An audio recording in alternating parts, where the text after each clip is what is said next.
Let me take you back a few years. I was a young waiter in a busy restaurant, plates clattering, people laughing, music playing, but all I could hear was my heart pounding. Every table I approached, fear washed over me. I had to speak English, and that terrified me. The words were in my head, but they got stuck when I tried to speak. It wasn't just about mistakes.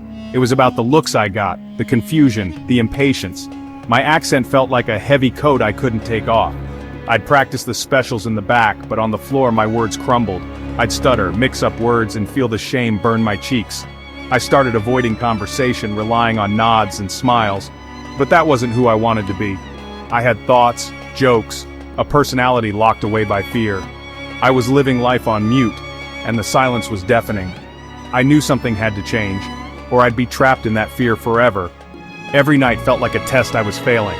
I became an expert in nonverbal communication, but I wanted more. I wanted to be heard. I needed a way out. Here's the crazy part.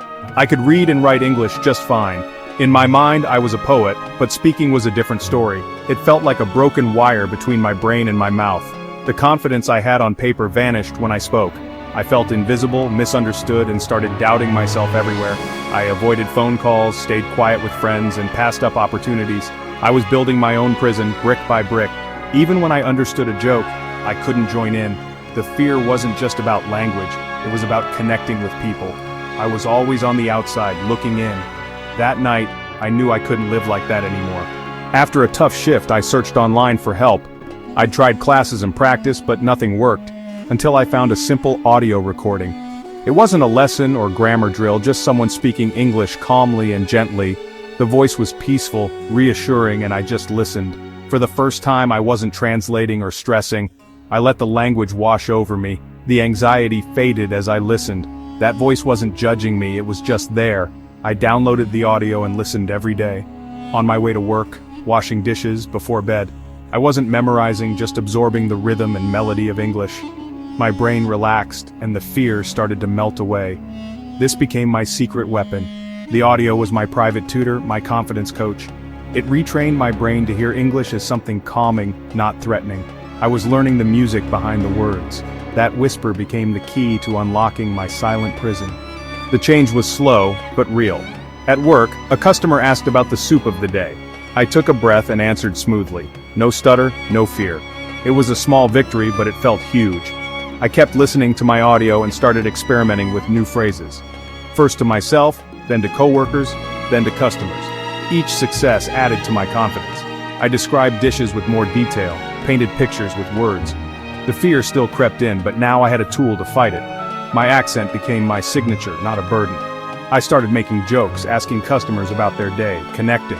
I was no longer just a waiter, I was a person with a voice. The prison doors were opening.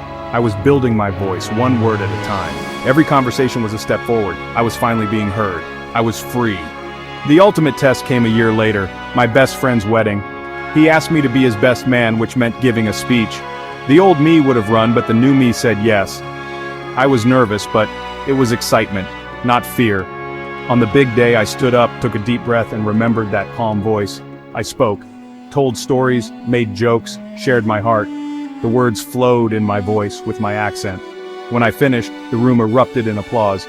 My friend hugged me and said it was the best speech he'd ever heard.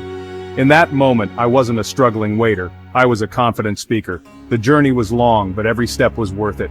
If you're learning English and feel that fear, listen to me. Your voice matters. Don't let fear keep you silent. For me, calming audio was the key. Maybe it can help you too. Find a voice that relaxes you. Listen every day and let it build you up. You have a voice. Let the world hear it. I believe in you.